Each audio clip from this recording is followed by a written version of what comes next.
Welcome on in, everybody. Thank you for tuning on in. Much appreciated to everybody. Thanks for checking us on out. A couple things I want to get out of the way before we get into last night's game and last night's affairs. One, if you guys like listening to Tobin and Leroy, you guys can check us out. The Ticket Miami is the YouTube page there, youtube.com/The Ticket Miami. The other project that we got going on, just announced this weekend, the Porpoise Pod. That is a new podcast with myself and my buddy Alejandro Solana. We got that going on. We're going to give you multiple episodes a week. First one should be launching in the next 24 hours as we did recap all of last night's action. He was boots on the ground in Tampa Bay. Some great stories from the booth, all that type of stuff. And we give you all our silly thoughts that were going on. But we'll still be rocking things here. I appreciate you guys continuing to support us in every which way possible. And all the content you guys are consuming means a lot to me, guys. So thank you so much. So let's just get off. Let's lead this puppy off with the most important thing. All right. Mike McDaniel admitted the Goosies. All right. Like after the post game was done and all of the dust settled, old McCoachin, Mike McDaniel, genius, guru. These are just some of the terms you like to throw around. He was asked about his first experience as a head coach, which I'd like to get into. But first things first, this is Mike McDaniel admitting the goose got loose. It'll be interesting to maybe reflect on the plane for like 5 minutes. But, really in the moment, I feel such obligation to the organization, the players, the coaches, that it just felt like, I was trying to fixate on what my job was at the time. So I didn't really get, I guess I did feel there were some goosebumps in the national anthem for sure. But you try to do your best to, for me, there was a lot of it that felt like practice. Dude, listen, don't you apologize 1 second, McDaniel, okay? You get those goosies, and you get them good. Let me tell you something right now. If he got the goosies, I'm going to be right here at the table. I'm doubling down because I got goosies galore. The fact that he got the goosies, ergo brings me back the goosies. A little goosey boomerang is going around here because that was an awesome, awesome first debut. First of all, let's just get down to it with this guy, all right? Got a presence. These are the things that I'm looking forward to because, all right, let's be honest about the game. A lot of third stringers. Yeah, it was some starters sprinkled in there. Gesicki getting involved early. We'll get into that in a second. But for the most part, Tampa Bay, they were setting, what do they have, 30 guys inactive. I wanted to see with Mike McDaniel, does he look the part? Okay, does he have the juice? Does he have sideline presence? And let me just say, check. Has the sideline presence. You can just see, never fazed by anything, just looks in the moment, looks like he's owning it, focused on it. I'll tell you one thing that was great. Remember this Adam Gase? I called this guy out a bum a lot, long before a lot of you charlatans did, who were all like, "Oh my God, this guy's amazing. He knows Peyton Manning." When you knew when he was one of the signs of a bum is that you isolate, and he would just go off and do his own thing and wouldn't talk to anybody. McCoachin, he's vibing. He's talking to players. He's swigging a little bit of water during the game, just casually, like just a little cupski. Not a problem. Not a problem. He was out there just owning the moment, dude. Didn't matter what the situation was. Wasn't going to be bullied by somebody like Todd Bowles. Listen, if I want to do a punt with 11 seconds left in the first half just to get some situational football in, that's what I'm going to do, Bowlesy. That's what I'm going to do. And that's what he did. He took every single moment, and he was owning it. Presence on the sideline. Philba didn't have it. Gase didn't have it. In fairness, Flores did have some good sideline presence. Had some other flaws, but he did have good sideline presence. But there was something about McCoachin. Flores, he was like, he burned a hole through you. You look at him, and he's just like, you look at him, you're going to turn to stone, like Medusa. McCoachin, it's just like wide eyes, dude. Just like everything omnipresent. It was all of it, if that's what that means. I don't even know if that's what that means. But he was like all over the place, dude. There was one point where like a Buccaneer was coming to the sidelines and he like squared up. He was like ready to pounce, like a little cougar, all right? Like a little 165-pound cougar, all right? A little UFC lightweight, ready to pounce. Looks good with the headset. Love that. Because I was wondering, I was like, how's he going to look with the headset? He's kind of a small guy. Headsets are kind of big. Wrong. Looked fantastic. Handsome as hell. That's how he looked. And had it all going for him. I loved everything McCochin in this entire game. Star of the game for me. Aside from, quarterback, defense making some big play, all that. This was about watching what Mike McDaniel could do. And also, tender heart. A tender heart for injuries. Like somebody got hurt, there he was. Walking to the field, helping him. Bad injury happened. He's right down there crunching. Obviously, that was probably the worst part of the game today was what happened to Trill Williams. 90 seconds left. Big tackle for loss. Why is he in there? Should he be in there? He's, a big-time battle with the DBs and all that. But he makes a huge play and looks like he is pretty seriously hurt. And you hope for the best. But that was obviously the worst part of today's game outside of everything. Because I think for the most part it was positive. It was a competitive game. You had a little bit of everything. You had Skylar Thompson, who, we've all kind of heard of in camp. And yeah, definitely when I've seen him out there, boots on the ground, I've seen a guy who's making plays, who is not afraid to sling it. This has not been a very conservative offense to watch practice. They go out there and they try and make some big chunk plays happen. And for the part of this, like, I know a lot of people were a little concerned about the running game and it wasn't that impressive, but you also got to remember these are not, this is not your starting running back. You didn't have your entire starting line out there. And also, this is the first time it's the first time you really, really could practice stuff like this. Like, I think we saw in the defense, dudes are bouncing all over the place. They're not practicing this stuff. Even JT was talking about this on the broadcast that, you really don't get that chance to practice tackling until you get into these preseason games. And then you talk about the idea that you're sitting a lot of people and you don't want to have guys out for injury risk. Look, what happened to Zach Wilson would scare the hell, I think, out of a lot of teams with the Jets, where he gets an injury and it looks horrific.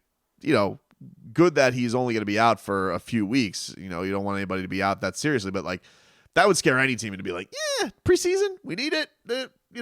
Should we throw Tua out there? Should we throw Tyreek Hill out there? Is there really a point to this? But the thing that was impressive about Skylar is the guy was looking downfield. He was looking to make a lot of plays. Certainly there were a couple of moments where he was holding on to the ball too long and things like that. But dude, he's a rookie. He's a rookie 7th round pick. He's getting third team reps the entire time because he's playing behind Tua Tagovailoa and Teddy Bridgewater. It's not like he's in there in an open competition. So I found this interesting, like the idea that you have a rookie head coach and a rookie quarterback, going together in that first game. I think that's a cool thing, like it's not like Tua's some like overbearing presence or some 7-year, 8-year veteran, but I think it was cool. The idea that both of them are kind of going into their first wave together. And Mike McDaniel had some interesting thoughts on everything Skylar Thompson in regards to how he spoke to him during the game, how he handled everything, and really just what he thinks of him as a player. No, so that was one of my favorite parts was at the beginning of the game. I thought the operation was a little slow. We were trying to get the play in pretty fast. And, I don't know what he was saying exactly in the huddle, but it was just taking a long time to get aligned. So I took the opportunity to go tell him, hey, dude, you need to get the guys in and out of the huddle. And he was able to adjust that. He did better with that, while also still taking each play one play at a time. So that was an encouraging thing that you don't know until it's real. There's a lot of rookies out there that I think felt more rookie feelings than he did, and he touches the ball every play. So, happy with that. A lot to get better from, but he's a stud, and we're happy to have him. Wow! Skylar's the limit, dude. Skylar is the limit for the young gun out there. He's a stud. I don't know what that means. He's less rookie. Some people are more rookies than he's a rookie, but he touches the ball every play, so he's less rookie. Whatever the hell he was saying, I loved all of it. And he definitely did look like it was it got off to a little bit of a slow start, the offense. Some good plays. Very good to see Cedric Wilson getting involved early because they were finding him.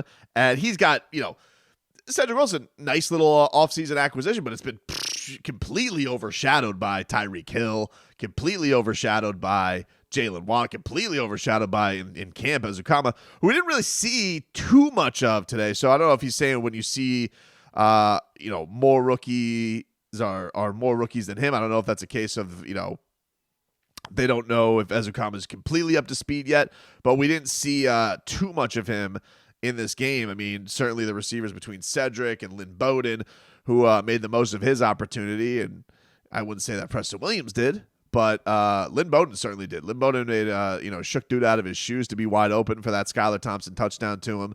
And you talk about this guy seems like he's on the trade block, so I don't know if he's making himself more attractive for another opportunity, or if he's showing, hey dude, like I've made my way back from these injuries, like let's make it happen. I think that out of the people who haven't been getting rave reviews in camp, he probably had like one of the biggest days as far as just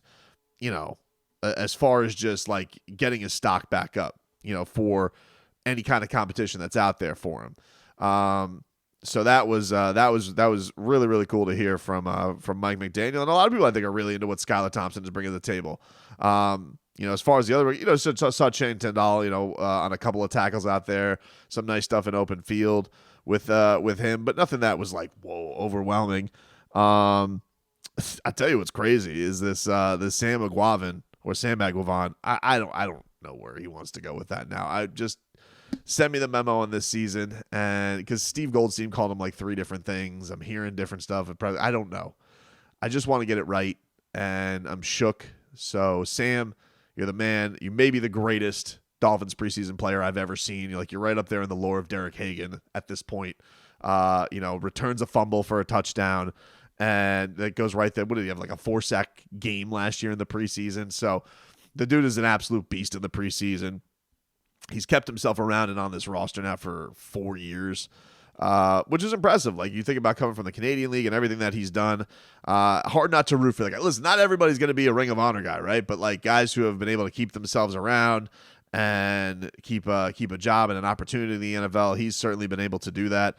And I thought that recovery of a fumble was a good bounce back for him, because I thought he got off to a little bit of a slow start. He had a couple of rough drives there, and I thought that really brought him back. As far as the momentum really swung, because Tampa was really stuffing it down the Dolphins' throat, and they have those 2 huge plays where you have the thigh interception, which was that was interesting.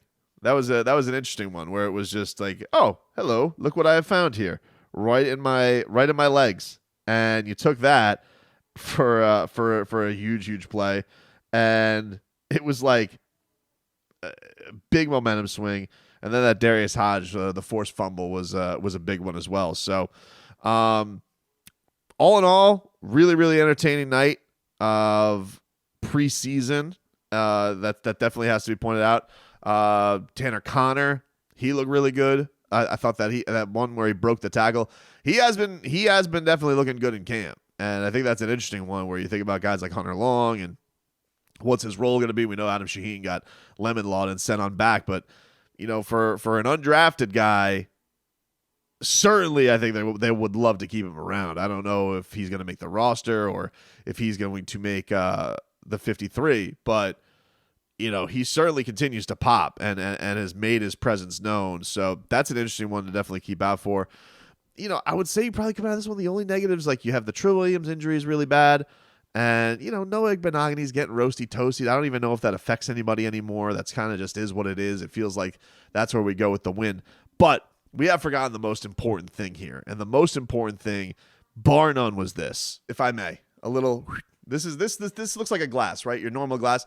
But look how things can just really change with just a little bit of a temperature change. Because the most important thing out of anything, that's right, Mike McDaniel icing the kicker. Pro's pro. You want to talk about veteran savvy from a so-called rook. Got to that timeout. He's right there with the referee, looking right at him. Perfect timeout at the right time. Bucs didn't know it hit him. Frosty, dude. It was Tampa Bay, but it might as well have been Alaska at that point. All right, Larry Zonka should have just been ice fishing somewhere in the middle of that pond after Mike McDaniel called that timeout. Borregales, love the U, all that. Sorry. It was a bitter chill. It was a bitter chill for the Bucs, but a great one for the Fins. Great preseason debut for McDaniel, and on to the next one.